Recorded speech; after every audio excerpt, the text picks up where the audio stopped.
Well, good morning, ladies and gentlemen. How we doing? Spectre here with another edition of Midnight Rider, albeit on the morning side here today. Good to have you aboard. Today on the broadcast, got a couple things I want to discuss in regards to an upcoming cyber pandemic exercise. And of course, this is going to kind of play right into the old Event 201, the simulation stuff. And it's always funny how all these simulations just magically happen right before the real thing comes about, isn't it? So that's exactly what we're going to discuss here on the broadcast this morning. So I'll see you back here on the other side.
Warning. Media platforms or help. Censorship. Pain coming. A PSA Spectre. Alright, welcome back. Like I said, on the broadcast here today, we're going to get into some of the shenanigans going on and cyber pandemics and what is to come here. A little forecasting here. So that being said, we're just going to jump right into it here this morning with this article. It came out of Zero Hedge back on Friday. Is 2021's fictional cyber attack simulation prepping us for a cyber pandemic? And this was brought to us by way of the Organic Prepper blog via Robert Wheeler there. It says many readers are aware of a simulation conducted by the World Economic Forum called Event 201 that preceded the COVID pandemic. Event 201 eerily described and seemed to predict the pandemic. There was also a pandemic simulation called CladeX that preceded COVID. And of course, if you've paid any sort of attention at all over the years, you know that many of these simulations just magically happen to go hot, as it were. It says what some readers may not know, however, is that the World Economic Forum conducted a similar simulation, Cyber Polygon 2020. This 2020 event also predicted a global catastrophe. A new cyber attack simulation, Cyber Polygon, will occur in July 2021. The World Economic Forum, Russia's SureBank, and its cybersecurity subsidiary, Bizone, announced in February that a new cyber attack simulation would occur July 9, 2021. The event will simulate a supply chain cyber attack, similar to the SolarWinds attack that would assess the cyber resilience of the exercise participants. You don't say. In terms of where did it go? Cyber attack would simulate a supply chain cyber attack. Interesting. What did we just have in the Suez Canal? And what are we seeing by way of chip makers and that trying to get out to all the various folks in that need chipsets and whatnot? Are we already in this simulation? From the article written by Whitney Webb and Johnny Vedmore, which I'm going to touch upon here in its full here in just a moment, from Event 201 to Cyber Polygon, the WEF's simulation of a coming cyber pandemic. Here's a quip out of that article. The exercise comes several months after the WEF, the International Organization for Public-Private Cooperation, that counts the world's richest elite among its members, formally announced its movement for a Great Reset, which we've covered here on this channel, which would involve the coordinated transition to a fourth industrial revolution global economy in which human workers become increasingly irrelevant. This revolution, including the biggest proponent, WEF founder Klaus Schwab, has previously presented a major problem for WEF members and member organizations in terms of what will happen to the masses of people left unemployed by the increasing automation and digitalization in the workplace. New economic systems that are digitally based and either partnered with or run by central banks are a key part of the WEF's Great Reset, and such systems would be part of the answer to controlling the masses of the recently unemployed. As others have noted, these digital monopolies, not just financial services, would allow those who control them to turn off a person's money and access to services if that individual does not comply with certain laws, mandates, and regulations. And I'll pause right there. Think of what is going on with the whole vaccine passport business. Oh, and what is this we hear about China coming up with a digital currency that is self-expiring? Think of that. How easy it would be to be digitally canceled in their little Great Reset. How do the event coordinators describe Cyber Polygon 2021? The newly updated event website, Cyber Polygon 2021, ominously warns as the world is more interconnected and global digitalization accelerates, a single vulnerable link is enough to bring down the entire system, just like the domino effect. A secure approach to digital development today will determine the future of humanity for decades to come. From the World Economic Forum site, what is Cyber Polygon? Cyber Polygon is a unique cybersecurity event that combines the world's largest technical training exercise for corporate teams and an online conference featuring senior officials from international organizations and leading corporations. Cyber Polygon in 2021. This year, discussions during the live-streamed conference will center on secure development of ecosystems. With global digitalization further accelerating and people, companies, and countries becoming ever more interconnected, security of every single element of a supply chain is key to ensuring the sustainability of the whole system. During the technical exercise, participants will hone their practical skills in mitigating a targeted supply chain attack on a corporate ecosystem in real time. And again, quickly citing what just took place with the Evergreen ship, the Ever Given, and the Suez Canal, you can quickly see how one small chink in the armor, as it were, can disrupt the whole stinking system. Crises seem to conveniently arise when the people and power want change.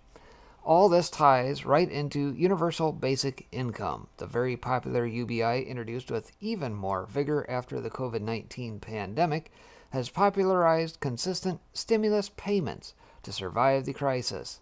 The idea of the UBI has been thrown around as a solution to poverty for some time, with bloggers like Daisy Luther comparing it to modern-day feudalism.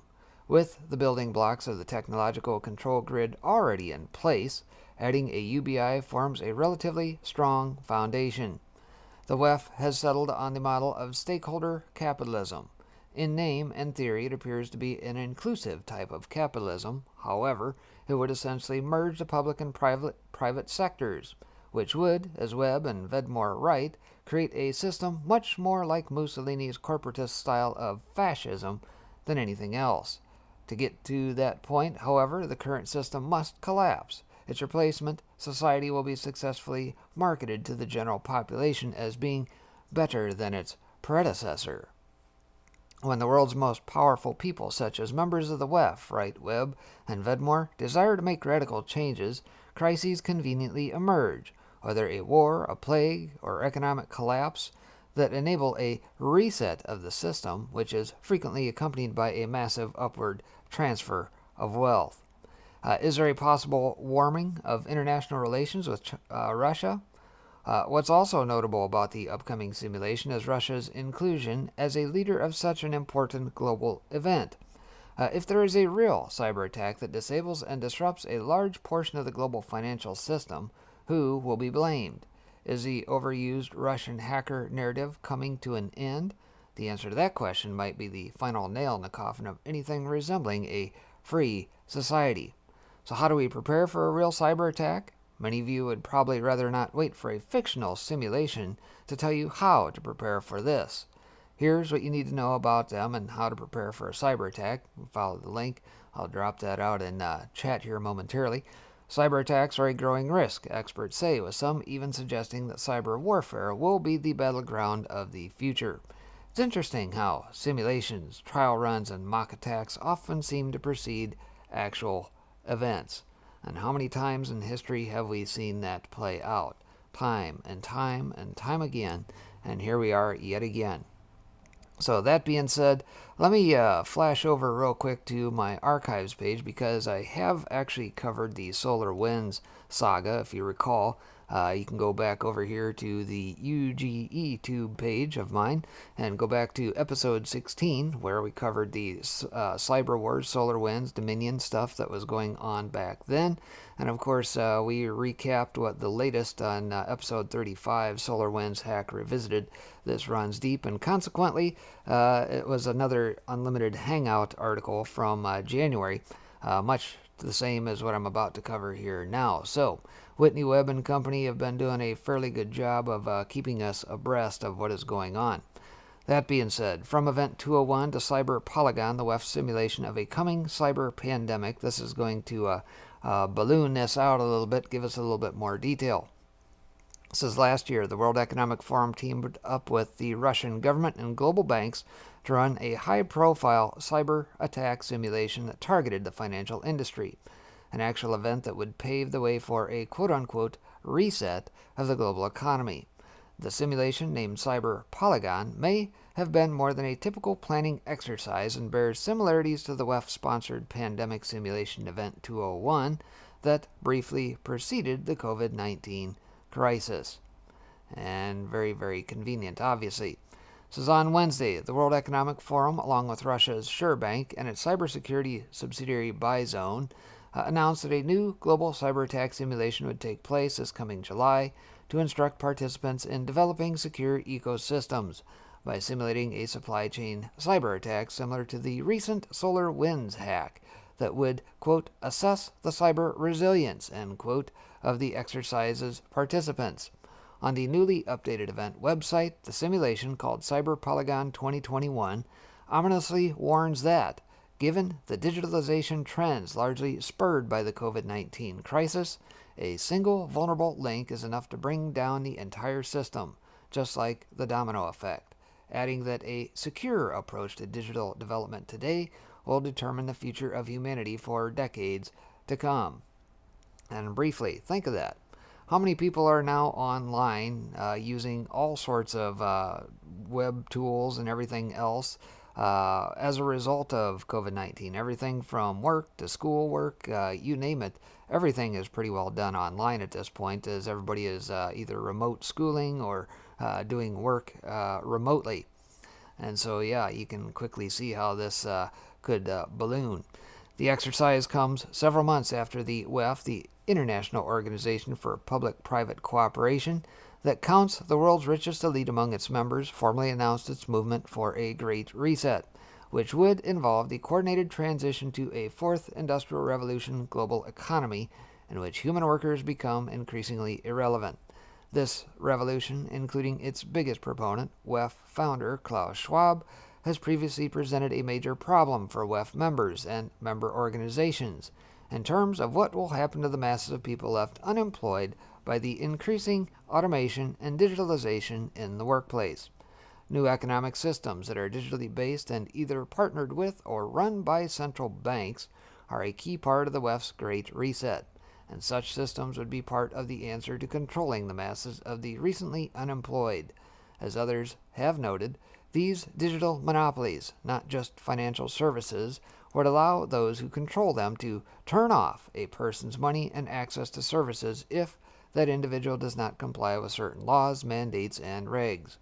The WEF has been actively promoting and creating such systems and has most recently taken to calling its preferred model stakeholder capitalism, though Advertised as a more inclusive form of capitalism, stakeholder capitalism would essentially fuse the public and private sectors, creating a system much more like Mussolini's corporatist style of fascism than anything else.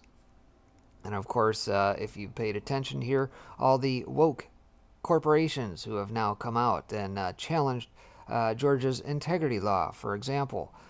Just this past weekend, 100 CEOs gathered along with Lynn Forrester de Rothschild heading it up, basically wanting to solidify the corruption, as it were, right? Because they know better than us.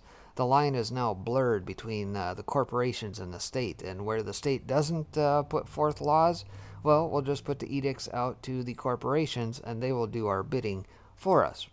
In other words, obey. Yet, to usher in this new and radically different system, the current corrupt system must somehow collapse in its entirety, and its replacement must be successfully marketed to the masses as somehow better than its predecessor. When the world's most powerful people, such as members of the WEF, desire to make radical changes, crises conveniently emerge, whether war, plague, economic collapse, that enable a reset of the system, which is frequently accompanied by a massive upward transfer of wealth. In recent decades, such events have often been preceded by simulations that come thick and fast before the very event they were meant to quote-unquote prevent takes place. Recent examples include the 2020 U.S. election and COVID-19.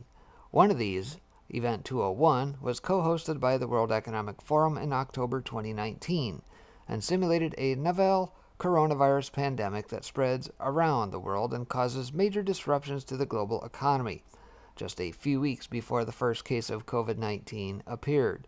Cyber Polygon 2021 is merely the latest such simulation, co-sponsored by the World Economic Forum. The forum's current agenda and its past track record of hosting prophetic simulations demands that the exercise be scrutinized. Though Cyber Polygon 2021 is months off, it was preceded by Cyber Polygon 2020, a similar WEF-sponsored simulation that took place last July in which speakers warned of a coming deadly pandemic of cyber attacks that would largely target two economic sectors, healthcare and finance. Cyber Polygon 2020 was officially described as international online training for raising global cyber resilience and involved many of the world's biggest tech companies and international authorities, from IBM to Interpol. There were also many surprising participants at the event, some of whom who have been traditionally seen as opposed to Western imperial interests. For example, the person chosen to open the Cyber Polygon event was the Prime Minister of the Russian Federation, Mikhail Mishustin, and its main host, Bizone, was a subsidiary of the Russian government-controlled SureBank. This suggests that the overused Russian hacker narrative may be coming to an end or will soon be switched out for another boogeyman more suitable in light of the current political realities. And think of that. Did we not hear from Biden and company that a quote-unquote response was going to take place because of this hack that they magically stuck their finger and pointed back to Russia as, even though there was no evidence to suggest that at all, shortly after the whole SolarWinds hack came out? Interesting. Aside from Mishustin, WEF Executive Director Klaus Schwab and former UK Prime Minister Tony Blair participated in the Cyber Polygon 2020 event, which is due to be repeated annually and bears many similarities to 2019's Event 201. Rather than preparing for a potential medical pandemic, Cyber Polygon 2020 focused on preparing for a cyber pandemic, one that mainstream media outlets like the New Yorker claim is already underway. Given the WEF's recent simulations, powerful billionaire business owners and bankers appear to be poised to use both physical and digital pandemics to reform our societies according to their own design and for their own benefit. And of course, that's where we would step in and say, cui bono? Who benefits? I think we can quickly see it's to their benefit, not ours. The architects of Cyber Polygon. According to Russian cybersecurity firm Bizone, 120 organizations spread over 29 countries took part in the two scenarios that were simulated at Cyber Polygon 2020, with as many as 5 million people allegedly having watched the live stream in over 57 countries. Like many events that took place in 2020, the Cyber Polygon simulations were conducted online due to COVID-19 restrictions. Together with the World Economic Forum, Bizone, a subsidiary of Sberbank, manages the Cyber Polygon project. Sberbank's largest shareholder, as of last year, is the Russian government, and it is thus often described by English-language media outlets as a state-controlled bank. The 2020 event was launched with an address form from the Prime Minister of the Russian Federation, Mishustin, who has a history of courting Western tech companies prior to entering politics. In 1989, Mishustin graduated from Moscow State Technological University, generally known as Stanken, with a qualification in systems engineering. During the 1990s, he worked at the International Computer Club, a non-profit organization with the goal of attracting Western advanced information technologies to Russia. Between 1996 and 1998, Mishustin was the chairman of the board of the ICC, but the company was liquidated in 2016. Between 2010 and 2020, he served as head of the Federal Taxation Service of the Russian Federation. Even though he had never shown any previous political ambitions, on January 16, 2020, he was appointed Prime Minister of the Russian Federation by an executive order issued by President Putin. During Mishustin's welcoming remarks at the WEF's Cyber Polygon 2020, the Russian PM warned of the need to create public policy to strengthen the digital security of critical activities without undermining the benefits from digital transformation in critical sectors that would unnecessarily restrict the use and openness of digital technology.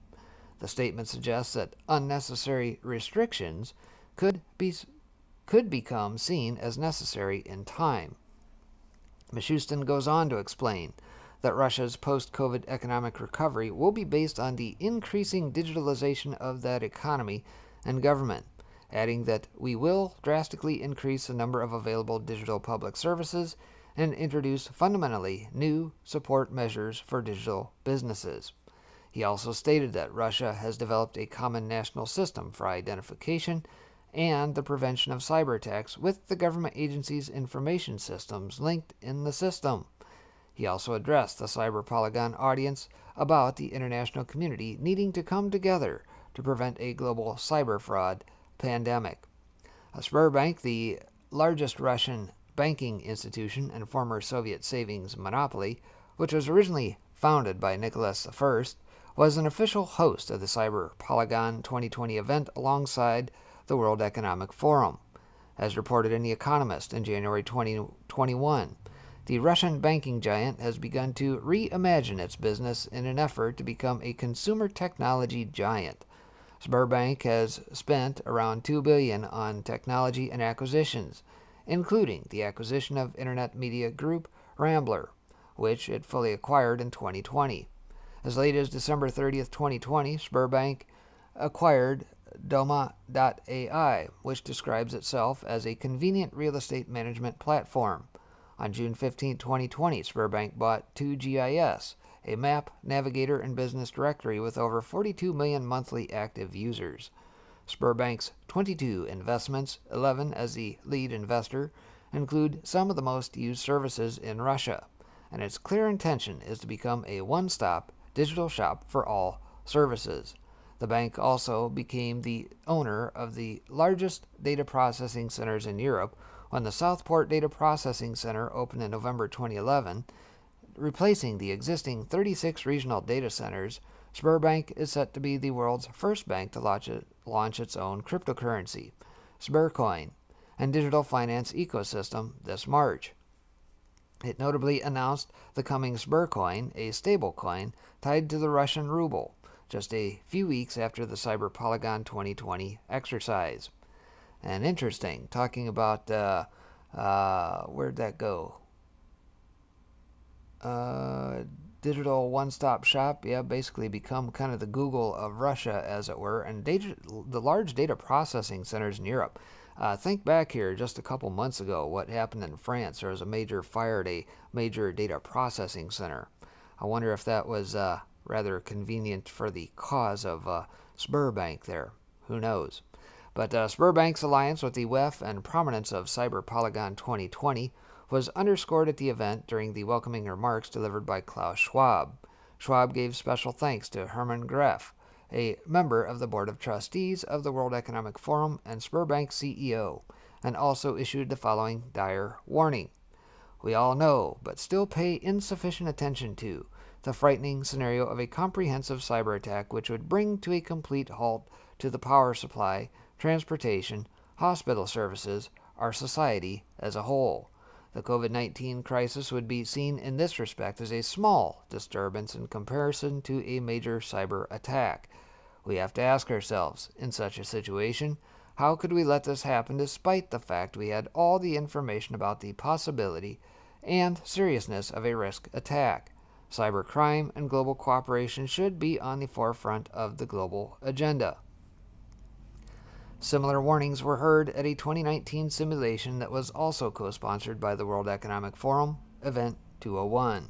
Event 201, which simulated a global pandemic just months before the COVID-19 crisis, presciently warned in its official documentation the next severe pandemic will not only cause great illness and loss of life, but also trigger major cascading economic and societal consequences that could contribute greatly to global impact and suffering.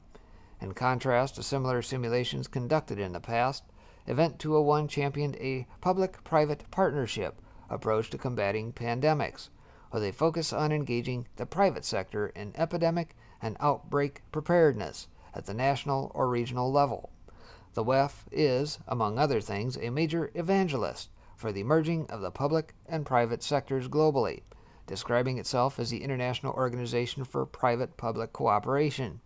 It is thus unsurprising that their latest disaster simulation, which focuses on cyber attacks, would promote this same agenda. And so who are the speakers at old Cyber Polygon 2020? Aside from Schwab and Schusten, 20 others took part in Cyber Polygon 2020, including some big names from the top echelons of the political elite. First off, Hermann Greff engaged in discussion with former UK Prime Minister Tony Blair, who has been pushing for digital identity systems for decades. Blair straightforwardly told the CEO of Sberbank that biometric digital identity systems will inevitably be the tools that most governments will use to deal with future pandemics. Blair, discussing the coronavirus pandemic with Greff, advocated the harshest of lockdown measures, saying the only alternative to biometric digital identities is to lock down the economy. Next, Sebastian Tolstoy, Ericsson's general director for Eastern Europe, Central Asia, and Russia, and current chairman of the Tolstoy Family Foundation in Sweden, dialogued with Alexei Kornia. Kornia is president, CEO, and chairman of the management board of Mobile Telesystems. He previously worked for PricewaterhouseCoopers and AIG Brunswick Capital Management at Northwest Telecom. Tolstoy and Kornia presented a segment at Cyber Polygon 2020 entitled Building a Secure Interconnected World, What is the Role of the Telecom Sector?, in which they discussed the importance of digital communication and connectivity to our modern way of living. In the next segment, Nick Growing, BBC World News presenter between 1996 and 2014 and founder and director of Thinking the Unthinkable, spoke with Vladimir Posner, journalist and broadcaster, on the subject of fake news, in a conversation that was actually somewhat refreshing in its arguments and approach. Stefan Duygen, the CEO of the Cyberpeace Institute, a Geneva-based company that describes itself as citizens who seek peace and justice in cyberspace, then gave a talk to the millions of viewers watching the simulation. The Cyberpeace Institute, funded by Microsoft, Facebook, MasterCard, and the Hewlett Foundation, among others, claims to help their customers increase digital resilience and the capacity to respond to and recover from cyber attacks. The core backers of the Cyberpeace Institute are also among the top backers of the Global Cyber Alliance, which unites the public sectors of the US, UK, and France with multinational corporations and intelligence-linked cybersecurity firms, employing a coordinated approach and non-traditional collaboration to reduce cyber risk. And a quote from Stefan here says, "We want to have a world that is collaborative, so we are now building a network of cyber volunteers out of the culpable and the willing in order to work collectively to achieve cyber peace." Duigan, who is also on the advisory board of the Global Forum on Cyber Expertise, recently launched Cyber for Healthcare initiative, a quote-unquote free cybersecurity service to healthcare providers fighting the COVID-19 pandemic. The Cyber for Healthcare initiative includes, as its main partners, Bizone as well as Microsoft and the Global Cyber Alliance. This is yet another suspicious Microsoft-linked free cybersecurity service currently being pitched to and adopted by healthcare providers around the world at a time when warnings of a coming cyber attack on healthcare systems globally are becoming more public. Danya Thacker, Senior Vice President of AMEA at Trend Micro, who advertises himself online as a top Asian LinkedIn cybersecurity influencer, and Wendy Whitmore, Vice President of IBM X-Force Threat Intelligence, next discussed the topic Know Your Enemy. How is the crisis changing the cyber threat landscape? IBM's presence is notable due to the company's long-standing relationship with the CIA, dating back to the early Cold War. The company has become so entrenched that the CIA recently recruited their Chief Information Officer directly from IBM Federal. Before joining IBM, Whitmore held executive positions at California-based cybersecurity technology companies CrowdStrike and Mandiant, the latter acquired by FireEye, and a stock and cash deal worth in excess of $1 billion. Whitmore was responsible for professional services. Notably, both CrowdStrike and Mandiant/FireEye are the key organizations leading the investigation into the recent SolarWinds hack, which U.S. intelligence has blamed on a quote-unquote Russian hacker without providing any evidence. Whitmore began her career as a special agent conducting computer crime investigations with the Air Force Office of Special Investigations. Jacqueline Kernot, the Australian partner in cybersecurity for Ernst & Young, and Hector Rodriguez, Senior Vice President and Regional Risk Officer for Visa, next discussed how to prepare for cyber attacks. Kernot worked for over 25 years as a military officer for the Australian Intelligence Corps and spent 2 years working at IBM's Defence Space Intelligence for Tivoli Software in the UK, with international responsibilities within the UK Ministry of Defence, Defence Primes, and NATO. Ernst & Young and Visa, alongside other WEF-linked corporations such as Salesforce, are well represented on the Vatican's exclusive Council for Inclusive Capitalism. The Council, like the WEF, calls for the reconstruction of the economic system to be more sustainable, inclusive, and dynamic by harnessing the power of the private sector. And of course, all that, like I said, the council is headed up by none other than Lynn Forrester de Rothschild. Troels Orting Jorgensen, chairman of the advisory board of the World Economic Forum Center for Cybersecurity, and Jürgen Stock, the Danish Secretary General of Interpol, also spoke together at Cyber Polygon regarding the changes in global cybercrime over the course of the previous year. A few months after appearing at Cyber Polygon, the Danish Financial Supervisory Authority announced in an official statement that Troels Orting has notified the Ministry of Business Affairs that he is resigning from the Danish Financial Supervisory Authority's board. Citing unnamed sources, Danish financial news service Finance Watch reported that during the time between 2015 and 2018, when he was employed as head of security at Barclays Bank, Orting had been a key figure in the hunt for a whistleblower who had exposed the same criminal activity Orting railed against at Cyber Polygon. Isn't that interesting? And a quote from Troels Orting here says, "We need to continue with the pace of introducing cyber hygiene rules, as criminals do not want to invest $1 to steal 50 cents. They want it automated. So if it is too difficult, they will move on to somebody else." The man speaking alongside Orting, Jürgen Stock, is a former German police officer, criminologist, and lawyer. He was elected for a second term as Secretary General of Interpol in 2019, a term that generally lasts for 5 years. Craig Jones, a cybercrime director at Interpol, has also joined the discussion at Polygon 2020. The New Zealander spent 27 years in law enforcement and is considered an expert in cybercrime investigations. He previously held several senior management positions in UK law enforcement, most recently at the National Crime Agency. Peter Gorodov and John Crane were briefly interviewed at the Polygon 2020 event. Gorodov is head of the General Directorate for International Relations and Legal Assistance of the Prosecutor General's Office of the Russian Federation and also sits on the Commission for the Control of Interpol's Files. He is on the Request Chamber for Interpol, which examines and decides on requests for access to data as well as requests for correction and or deletion of data processed in the Interpol information system. John Crane is Chief Security, Stability, and Resiliency Officer at ICANN, the nonprofit Internet Security Corporation. He is currently responsible for the management of the L-Root server, one of the Internet's 13 root servers, making his inclusion at the simulation particularly notable. At Polygon 2020, he promoted a long-term solution of working together in the cybersecurity community. The final word at Polygon 2020 was delivered by Stanislav Kuznetsov, Deputy Chairman of the Executive Board at Sberbank. He is also a board member for the Sberbank Charity Foundation Contribution to the Future, a project that seeks to get Russian school children from grade 7 through 11 interested in AI, machine learning, and data analysis, and to help them develop math and programming skills. Kuznetsov studied at the Law Institute of the Ministry of Internal Affairs of the Russian Federation. So, the main event. Enter the Polygon. Interesting.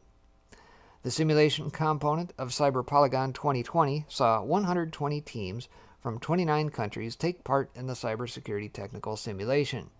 During the online event, participants exercised the actions of the response team in a targeted attack aimed at stealing confidential data and thus resulting in damage to the company's reputation. Two teams, the red and the blue, went head-to-head in the simulations where the red team, made up of the training organizers from Bizone, simulated cyber attacks, and the blue team members attempted to protect their segments of the training infrastructure. The actual simulation was made up of two scenarios in which the various subgroups making up the teams could gain points. The first scenario, called Defense, made the Polygon participants practice repelling an active APT, or an Advanced Persistent Threat, cyber attack. The scenario's objective was stated as being to develop skills for repelling targeted cyber attacks on a business-critical system. The simulation's fictional organization's virtual infrastructure included a service that processes confidential client information. This service became the subject of interest to an APT group that planned to steal confidential user data and resell it on the darknet to financially benefit and damage the company's reputation. The APT group studied the target system in advance and discovered several critical vulnerabilities. In the scenario, the cyber gang plans to attack on the day of the exercise. The participants involved were judged on their ability to cope with the attack as fast as possible, to minimize the amount of information stolen, and to maintain service availability. Blue Team participants could apply any applications and tools to protect the infrastructure, and were also allowed to fix system vulnerabilities by improving the service code. In the second scenario, called Response, the teams had to investigate the incident using classic forensics and threat hunting techniques. Based on the information gathered, participants had to compose a dossier that would help law enforcement agencies locate the criminals. The second scenario's objective was to develop skills in incident investigation using the scenario in which cyber criminals gained access to a privileged account through a successful phishing attack. When the Bizone team released the results of the simulation, they intentionally avoided using the real names of the organizations so as not to set off a competition between the participants and keep the results confidential. However, the teams could later compare the results with the others by using a basic scoreboard, and the host could analyze the crucial data showing various organizational weaknesses, of each of the participating teams and institutions. The final report states that the results showed that banks and companies from the IT industry demonstrated the highest resilience. Security assessment expertise in these sectors is quite well developed, with classic forensics and threat hunting widely applied. In lay terms, the teams from banks and the IT industry seem to be better prepared than most other sectors for investigating and hunting down threats. However, all the teams involved proved to be less than able when it came to the initial defense from a cyber attack, with the BuyZone report stating that 27% of the teams had difficulties earning points for the first scenario, which allows us to conclude that some of the team members lack or have insufficient expertise in security assessment and protection of web applications. On the subject of threat hunting, the report goes on to say that 21% of the teams could not earn a single point for the second round of the second scenario. This was attributed to threat hunting being a relatively novel approach and the majority of organizations lacking experience of applying its techniques in practice. The Cyber Polygon 2020 event revealed the weakness in human-led defense response and resilience as it relates to cyber defense. This outcome is convenient for high-tech cybersecurity companies like BuyZone that wish to highlight the superiority of AI-driven cybersecurity products in comparison to inefficient human workers. Also, it should be noted that BuyZone's gaining knowledge of global institutional weaknesses through cyber defense training could be useful intelligence for their parent company, Sberbank, and in turn, the largest shareholder of Sberbank, the Russian government. So bringing Russia in from the cold? Well, although Russian Federation authorities are quite used to being out in the cold both politically and physically, there appears to be a change in the usual order of nations. Russia's inclusion as a leader in such an important global cybersecurity initiative is a bit surprising, especially after Russia has been the scapegoat of choice for any cyber attack committed against a Western power for several years, most recently with the SolarWinds hack in the US. Yet, there was no outcry in the West over Cyber Polygon 2020, in which a company that is majority owned by the Russian government was able to gain direct knowledge of the cyber defense weaknesses of major global institutions, banks, and corporations through their hosting of the exercise. The complete absence of the Russian hacker narrative at Cyber Polygon, as well as Russia's leadership role at the event, suggests either that a geopolitical shift has taken place, or that the Russian hacker narrative commonly deployed by intelligence agencies in the US and Europe is mainly meant for the general public, and not for the elite figures and policymakers in attendance at Cyber Polygon. That's pretty key, right? At the end of the day, Russia's always got to be the boogeyman. At least that's what the Mockingbird media tells us. But behind the scenes, it's all one big happy family, isn't it? Another possibility for Russia no longer being treated as the perpetual enemy of cyberspace is that it is entirely on board with both the official coronavirus narrative and the allegedly imminent cyber pandemic. Cyber Polygon 2020 appeared, in part, to be a Russian charm offensive that was welcomed by the powerful elite. Tony Blair, who once held out the hand of false reconciliation on behalf of the international community to Colonel Gaddafi, has often been involved in these exercises of international diplomacy on behalf of the elites in the years since he left public office. His involvement in the exercise may have been meant to facilitate support among Western WEF-aligned governments for even greater Russian inclusion in the Great Reset. Part of this is due to the WEF-led effort to bring BRICS nations like China and Russia into the Great Reset fold because it is essential for their agenda's success on a global scale. Now Russia is pioneering this new model of supposedly national finance systems that the WEF supports through Sberbank's creation of a digital monopoly, not only of financial services, but all services within the Russian Federation. Cyber Polygon 2020 was both an ad for pro-Russian relations and a promotional exercise for Klaus Schwab and the World Economic Forum's Great Reset. Some of the people who took part and supported the Cyber Polygon event are involved at the highest levels of cyber intelligence. Some may have even been unofficial representatives of their national state intelligence apparatus. The decisions of several national governments to participate directly in the WEF-led Great Reset is no conspiracy theory. For instance, the incoming Biden administration sent its climate envoy, John Kerry, to the WEF annual meeting last month, where Kerry underscored the U.S. commitment to the Great Reset agenda and the associated Fourth Industrial Revolution that seeks to automate most jobs being currently performed by humans, with the governments of Russia, China, the U.S., the UK, Israel, Canada, and India, among others, on board with this transnational agenda. It becomes deeply unsettling that high-ranking operatives in both the public and private sectors joined the WEF to conduct a simulation of a crisis that would clearly benefit the Great Reset agenda. As previously mentioned, the WEF co-sponsored a simulation of a coronavirus pandemic just months before the actual event. Soon after the COVID-19 crisis began in earnest last March, Schwab noted that the pandemic crisis was just what was needed to launch the Great Reset, as it served as a convenient catalyst to begin overhauling economies, governance, and social society on a global scale. If the destabilizing events simulated at Cyber Polygon do come to pass, it will likely be similarly welcomed by the WEF, given that a critical failure in the current global financial system would allow the introduction of new public-private digital ecosystem monopolies, such as those being built in Russia by Sberbank. The effort by Sberbank to both digitize and monopolize access to all services, both private and public, may be appealing to some because of its apparent convenience.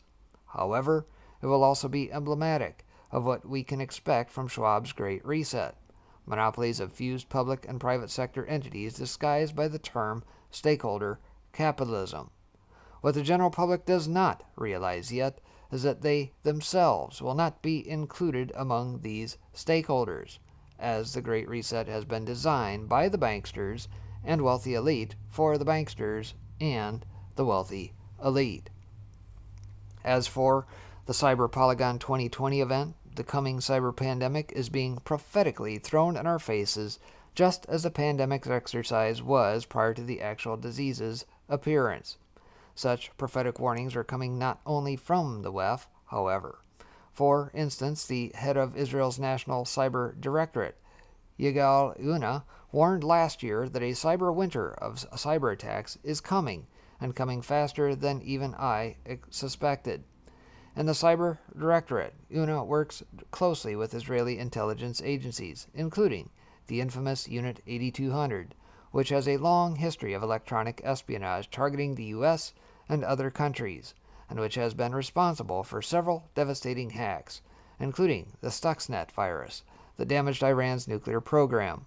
Israeli intelligence is also poised to be among the greatest beneficiaries of the Great Reset due to the strength of the nation's high-tech sector. In addition, last month saw the UAE central bank following Cyber Polygon's lead by conducting its first ever cyber attack simulation in coordination with the Emirati private financial sector. Corporate media outlets, for their part, began this year by claiming that cyber attacks may trigger the next crisis for banks, and as of February 1st, that the next cyber attack is already underway. Some will say that a cyber pandemic is an inevitable consequence of the quickly developing high-tech world in which we live, but it is still fair to point out that 2021 is a year that many have been predicting for the financial destruction of big institutions that will lead to the new economic systems that align with the Great Reset. The inevitable collapse of the global banking system resulting from the off-the-charts corruption and fraud that has run rampant for decades is likely to be conducted through a controlled collapse, one that would allow wealthy banksters and elites, such as those that participated in Cyber Polygon, to avoid responsibility for their economic pillaging and criminal activity. This is especially true for Cyber Polygon participant Deutsche Bank, whose inevitable collapse has been openly discussed for years due to the bank's extreme corruption, fraud, and massive exposure to derivatives. In late 2019, months before the COVID-19 crisis began, the CEO of Deutsche Bank warned that the central banks no longer had tools that could adequately respond to the next economic crisis. It is certainly telling that entirely new banking systems, such as Sberbank's soon-to-be-launched digital monetary monopoly, began to be developed just as it began to be publicly acknowledged that central banks' traditional means of responding to economic calamities were no longer viable. A massive cyber attack, such as that simulated at Cyber Polygon 2020, would allow faceless hackers to be blamed for economic collapse, thus absolving the real financial criminals of responsibility. Furthermore, due to the difficult nature of investigating hacks and the ability of intelligence agencies to frame other nation states for hacks that they in fact themselves committed, any boogeyman of choice can be blamed, whether a domestic terror group or a country unaligned with the WEF, for now, at least, like Iran or North Korea. Between the well-placed warnings, simulations, and the clear benefit for the global elite intent on a great reset, Cyber Polygon 2020 appears to have served not only its publicly stated purpose, but its own ulterior motives. So there you have it. A quick look at things to come. Here come this July, when they plan to reconvene and run through a second exercise of Cyber Polygon. And so many takeaways to that, so many things come to play. Obviously, looking at the whole COVID-19 business, the Event 201, the simulation that was run just before it, just magically happened several months after. And of course, would not be surprised that if they try to do anything, if perhaps the Great Reset is not going as well as planned here, perhaps Klaus Schwab and company will just give the hand wave and say, yep, let her rip, Tater Chip, and let's let this Cyber Polygon thing actually go live and create all sorts of calamity. Now, in the meantime, obviously, we're seeing a lot of the creative destruction stuff already going on in the financial sector. You're talking about vilifying Bitcoin and that because it is a separate platform that they don't control. It's outside the government realm, or at least so we think. Obviously, the central banks and company would like to put forth their CBDCs, or central bank digital currencies, to have control over that. Perhaps this is all tied into this as well. And also the intelligence agencies as well, taking a look at what they should know. Why aren't they preventing this at the end of the day? Shouldn't they be on top of this? How is it that they're always behind the 8 ball on these things, never in front of it? I've always find that very, very interesting as well. Nonetheless, that is going to do it for the broadcast this morning. Thought I'd bring that to your attention here. And so I'll see you back here, maybe tonight even. I might jump back into Ayn Rand's, pick that up where we left off, and got a couple other things to work. So stay tuned. We'll see you back here shortly. Take care. God bless everybody.